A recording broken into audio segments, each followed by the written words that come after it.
Olá pessoal, tudo bem com vocês? Eu me chamo João Gabriel e sou graduando em licenciatura em Ciências Biológicas pela Universidade Federal do Pará, campus Altamira. Para quem não sabe, eu faço então Faculdade de Ciências Biológicas para me tornar professor de Ciências e Biologia. Bom, se você é uma daquelas pessoas que caíram de paraquedas neste vídeo, já lhe adianto que hoje iremos bater um papo sobre o que são vírus. E esse bate-papo faz parte de uma série de vídeos que tratam sobre essa temática.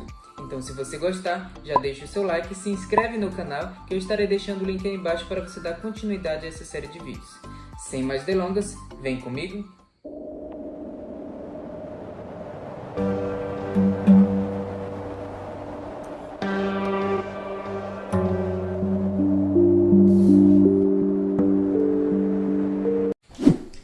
Esse vídeo é feito em colaboração com minha colega Fabiana Velasco e juntos somos integrantes do Programa de Iniciação à Docência, PIBID. Ela irá se apresentar e fazer a introdução deste vídeo para vocês. Olá, meu nome é Fabiana Velasco e sou aluna da Universidade Federal do Pará. Também sou integrante do programa PIBID. Você sabe o que é um vírus? Você sabe do que ele é feito e como ele surgiu? Bom, os vírus, eles são partículas muito pequenas. Eles são tão pequenos que só podemos enxergar através de um microscópio eletrônico e aumentado 10.000 vezes o seu tamanho. Eles são tão simples que eles precisam de um hospedeiro, ou seja, um outro ser vivo para poder fazer sua reprodução. Fora do ambiente do hospedeiro, eles são inativos, ou seja, eles não apresentam nenhum tipo de atividade. Aí vocês podem me perguntar, existe só um tipo de vírus? Vejamos. Existe uma grande quantidade de vírus, dos mais variáveis formatos e também das várias formas de contaminação do seu hospedeiro. E então, pessoal, agora vocês já sabem um pouco mais sobre o que são vírus. Mas para simplificar, os vírus são micro-organismos. Alguns cientistas, ou seja, pesquisadores, autores, nem consideram os vírus como sendo seres vivos, porque eles não possuem células. Mas o que é isso, Gabriel? Células é a unidade fundamental de um ser vivo, ou seja, a primeira característica principal de um vírus são acelulares. Os vírus também não possuem um metabolismo próprio, onde acontecem reações químicas. Então, por isso, alguns autores nem os consideram como sendo seres vivos. Já que os vírus não têm célula, eles não conseguem reproduzir-se por si só. Eles são incapazes. Para isso, eles precisam parasitar uma célula, um hospedeiro, para que eles consigam realizar essa função vital. Por isso, uma segunda característica do vírus, a gente fala que eles são parasitas intracelulares obrigatórios. Mas os vírus, eles possuem material genético, uma terceira característica. Um deles vocês conhecem, é o DNA. Então os vírus podem ter tanto DNA quanto RNA. Mas o que é isso, Gabriel? Essa é a conversa mais longa que poderíamos bater em um papo em outro vídeo. Mas para que vocês saibam mesmo. Então, os vírus precisam depositar esse seu material genético em um hospedeiro, que nada mais é do que um ser vivo, é como se fosse uma casa para ele mesmo. A sua estrutura básica é formada pelo seu exterior, chamado de capsídeo. Ele é formado de proteínas. E dentro do capsídeo nós temos o material genético do vírus, que pode ser feito de DNA ou RNA. Ficou confuso o que a Fabiana falou? Calma, não é o fim do mundo. Vou explicar melhor para vocês. A estrutura dos vírus, quando comparada com qualquer organismo vivo, é muito simples. Podemos dizer que os vírus simplesmente são constituídos por materiais genéticos e envoltos por uma camada proteica. Meu Deus, Gabriel, você só complica. Calma. Então vamos num passo a passo. Vamos lá. Primeiro perceba que a estrutura do vírus é composta basicamente por três partes. São elas: capsídeo, material genético e, em alguns casos, envelope proteico. O capsídeo é uma cápsula, o nome é bem parecido mesmo, que é formado por proteínas. Por isso, às vezes chamamos de cápsula proteica e ela tem várias formas. O material genético, eu já falei para vocês, dei até um spoiler. Pode ser DNA ou RNA, ou até mesmo os dois juntos. Já o envelope, que são encontrados nos vírus, geralmente eles são derivados da membrana plasmática da célula. A membrana plasmática da célula, Gabriel, o que é?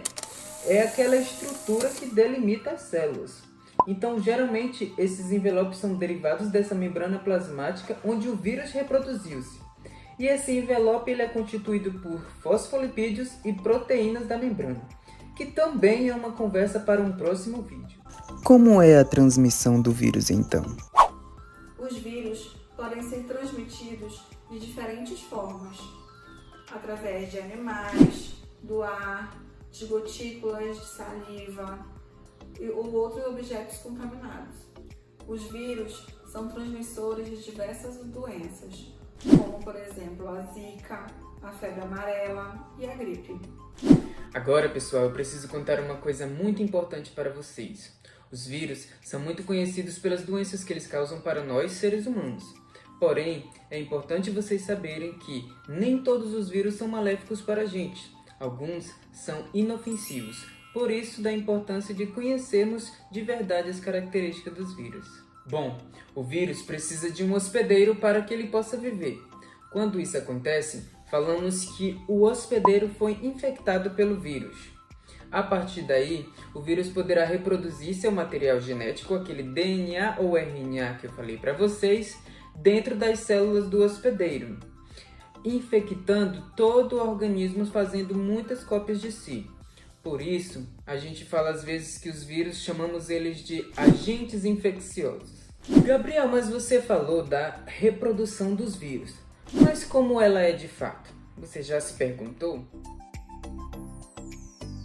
A gente já sabe que os vírus não conseguem reproduzir-se por si só. Eles precisam de um hospedeiro.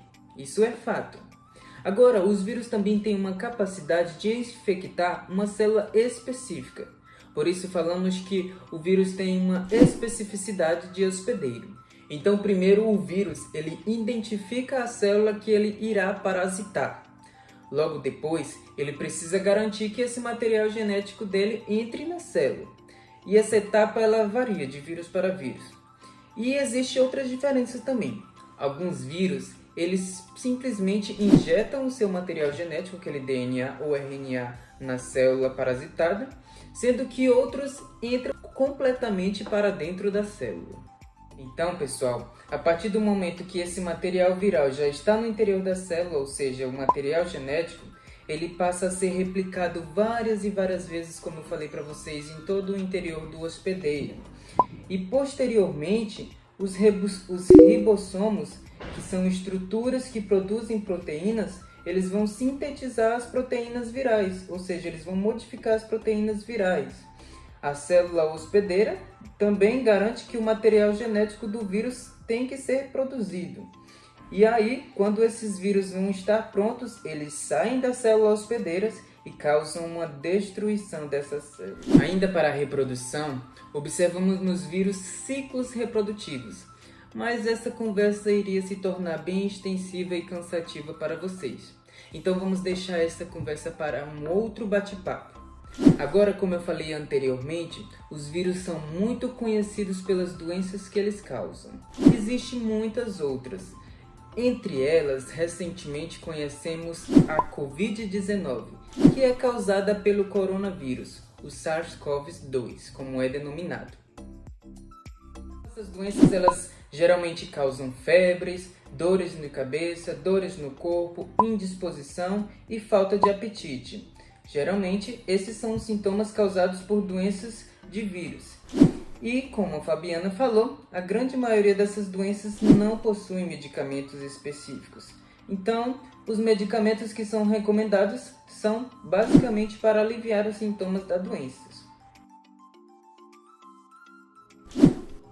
Não há remédios para combatê-los, apenas para aliviar os sintomas causados pela infecção, como por exemplo a febre. Mas e então, Gabriel? Não há nada que se possa fazer?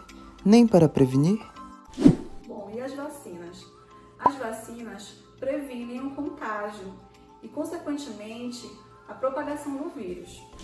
Outras formas de prevenção é a alimentação adequada e também as formas de higiene. Para finalizar, vamos falar sobre a prevenção. Bom, como existem várias doenças causadas por esses vírus e as especificidades como eles agem no nosso corpo são diversas, é muito difícil falar como prevenir-se deles. Então, de uma maneira geral, vamos citar algumas coisas que podem ser feitas para diminuir as chances de você adquirir doenças causadas por esses vírus, que pode ser vacinação, ter higiene pessoal adequada, evitar contatos com doentes, alimentar-se sempre bem e beber bastante água. Essas são algumas das coisas que podem ser feitas para evitar o contágio de doenças através de vírus. Então é isso, pessoal. Espero que vocês tenham gostado do vídeo e até uma próxima oportunidade. Compartilhe esse vídeo para ajudar no crescimento do canal e deixe seu comentário. Até logo!